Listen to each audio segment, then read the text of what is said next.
Азгүй баавгай. Асуудал дэвшүүлсэн нийтлэл. Орчлон энэ хорвоод ойн хүрэн баавгайн төрлүүд олон янз байна.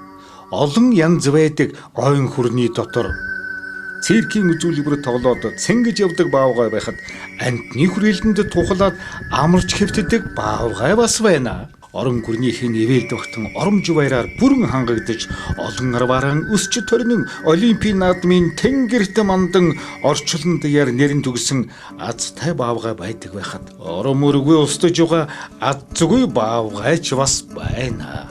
Азгүй ийм баавгай Азийн Монголд байдаг байна. Азийн Монгол дотроо бүр Алтай говьд маань байдаг байна. Ямар баавгай ингэж амар молгон жаргах тавилантай. Ямар нь болохоор ангамл говьд ясан тавиж мөхөх хүчиртэй юм бэ? Айл сахалт хоёр хөршөөс ахгуулаад алус дэртэх улус гүрэн болгон өөр өөрийн баавгайнуудадан өөр юмсэг сэтгэлээр ханддаг байхад манайх л гэж яачсан улус мацаалай баавгайгаа тоохгүй явсаар өнөөг хүрвэ. Овг баавгай нэр мацаалай нас богн тооцоо. Энэ хөр хилэлтэй амтнан ирэх биш харж үзэхгүй бол цөөрн цөөрсөр алга болох нь цөхөрчгүй цэд устж мөхөх нэ. Мацаалай баавгай манай орны Алтай цаад говийн алус бүглүү газар секс цагаан богдын сэмжит хатан цохонд эсвэл эхийн гол цагаан бургас шар хулус захгүй зармын орчмоор амбул хэдүүлхнэн ажин тужин амьдарч байна гэх боловч хэн түүний үзөв гэвэл хэлхүг бас ховор байна. Осолдохгүй л олон жилийн тэртээ урлагийн гавьяц зүтгэлтэн урт насан гэгч хүн манайдаа л анх удаа мацаалай баавгайн зургийг авч мандаж байсан удаа бий.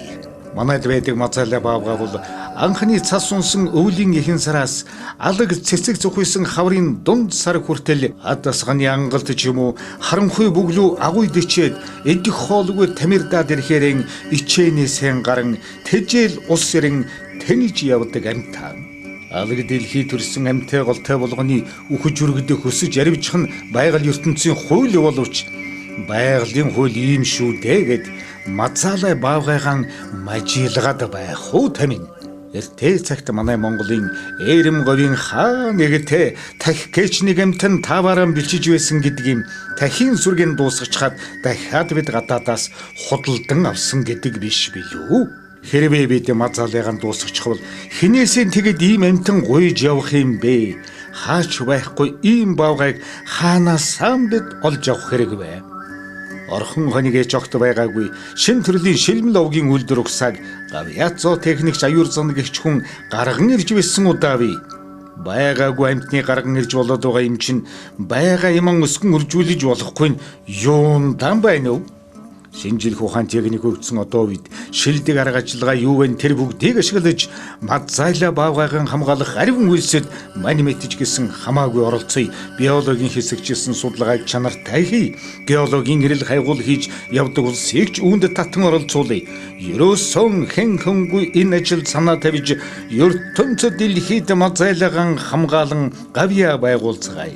Унтуулж яваад хүзүүвч зүүдэх ч юм уу уужидэх юм хаяа нэг хайж өгтөдий ихнэр мацаалай баавгайгаан өсгөж үржүүлнэ гэвэл мянгу жингийн үлгэр болно шүү.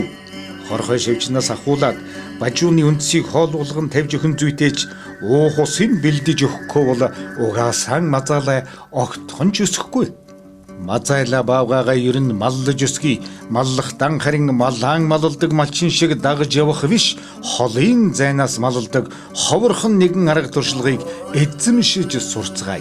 Зөвхөн Монголд байдаг цөөхөн энэ амт нам барчихвал амтны заяа гомдно байгаа да тамин. Азийн Монголын маань нэр гарах байгаа да тамин. Азгүй баавгайгаан азтай баавгай болгож тоо толгойг нүсгэн тошлойн цэцэг шиг олшруулах ариван гэгэн үйлсэд алхаа дорцгой таминэ.